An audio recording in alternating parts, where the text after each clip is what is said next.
So like Ashley was saying in the previous one, when just bringing consciousness to it, so that when you're making a choice or a decision to eat or not eat or drink or not eat something, that it's embodied and it's conscious instead of it being a craving, and just in the moment recognizing those cravings. Absolutely. So we know during the holidays, I'm sure every day, but especially during the holidays, we get a lot more cravings because more things are in front of us. And then once you take that first bite of a pie or cookie or whatever it is, sugar is addicting. So we tend to keep having those things come up. And we start eating so much that we can't even tell how full we are, if something is a craving, if we really need to be eating it. So I wanted to give you 3 simple steps that you can follow. I'm going to call it the Cravings Practice. You could use it especially today or any day that you feel the need. So I'm going to say step number 1 is that you're going to step back and out of the situation, and you're going to notice the feelings that are coming up, because you might associate that feeling with hunger, but it actually might be a different feeling. So kind of just digging through those layers and back to the trigger. Was there a trigger? Am I anxious? Am I uncomfortable? And so stepping back and feeling that and recognizing what those feelings are.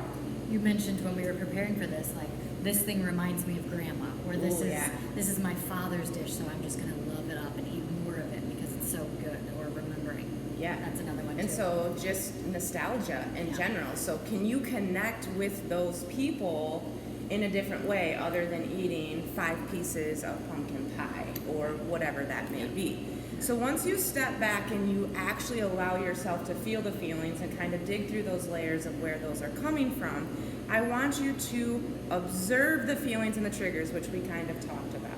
So just look at them and notice how they feel. Where do you feel them in your body? And you might already talk yourself out of that piece of pie. You might be like, I don't even need that. This had nothing to do with the pie.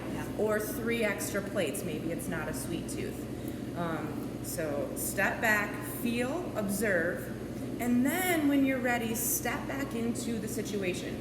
So when I'm saying step back, maybe you go to the bathroom, maybe you go to a different room, maybe you go outside and take a couple deep breaths, so whatever that means for you. So when you step back in, you're stepping back into wherever that original craving happened, if it was at the buffet line or whatever that was, and then you are going to implement the plate trick.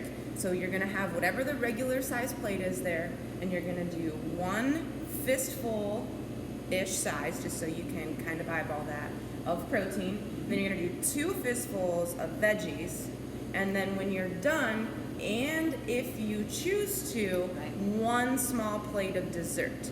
And then that's it. Don't be all crazy about what's on that plate. Just stick with the veggies, stick with the protein, maybe implement a dessert if you choose. And hopefully those 3 steps will get you through your craving and help you to